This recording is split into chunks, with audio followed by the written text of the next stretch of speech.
These videos obtained exclusively by CNN show previously unseen angles of the collision between an American Airlines flight and a US Army Black Hawk helicopter. In the first video, the Black Hawk can be seen flying at speed over the Potomac from the left side of the screen.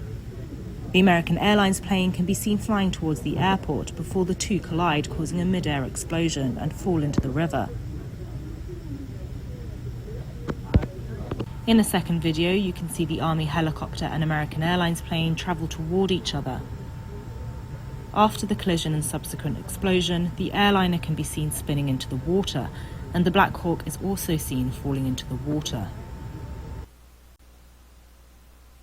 Out front now is Miles O'Brien, and obviously, Miles, you have spent a career covering this industry, covering tragedies in this industry, and you are a pilot yourself. So this investigation is in its early stages. It's honed in, obviously, on the elevation and the altitude of the helicopter, but we don't know what we don't know right now. What are your leading theories from the information we do have? Something was happening in that cockpit of that Black Hawk helicopter, which may have distracted the crew, perhaps as part of the training mission. Perhaps they were having difficulty with the night vision goggles. Who knows? The cockpit voice recorder, which I'm pretty certain will be recovered, and the data will come out of it, should shed a lot of light of what was happening, what distractions might have occurred. It is hard to see moving air traffic at night in a city with all those background lights. But that is still the responsibility of that crew to see and avoid traffic, and obviously that did not happen here. No, it didn't, and there was just no time. I mean, as we said, the slides weren't deployed. There was no, at that point, you're low enough to the ground, texting. I mean, there was nothing, just a silence, and clearly so sudden.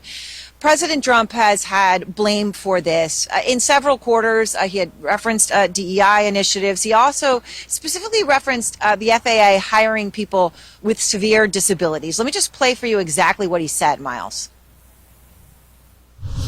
The FAA is actively recruiting workers who suffer severe intellectual disabilities, psychiatric problems, and other mental and physical conditions under a diversity and inclusion hiring initiative spelled out on the agency's website. Can you imagine?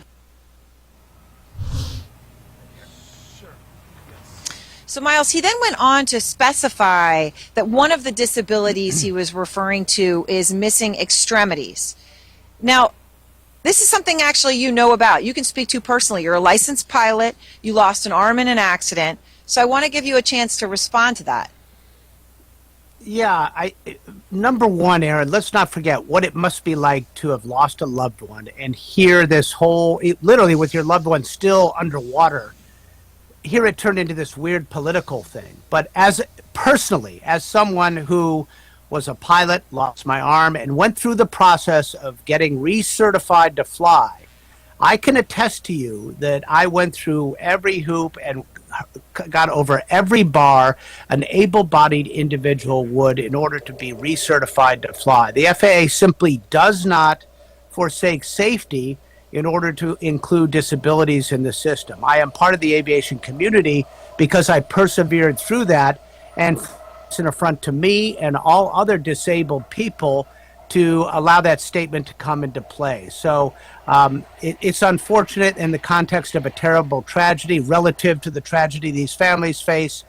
I guess it's not as big a deal, but it is a gut punch to those of us who are disabled and aviators.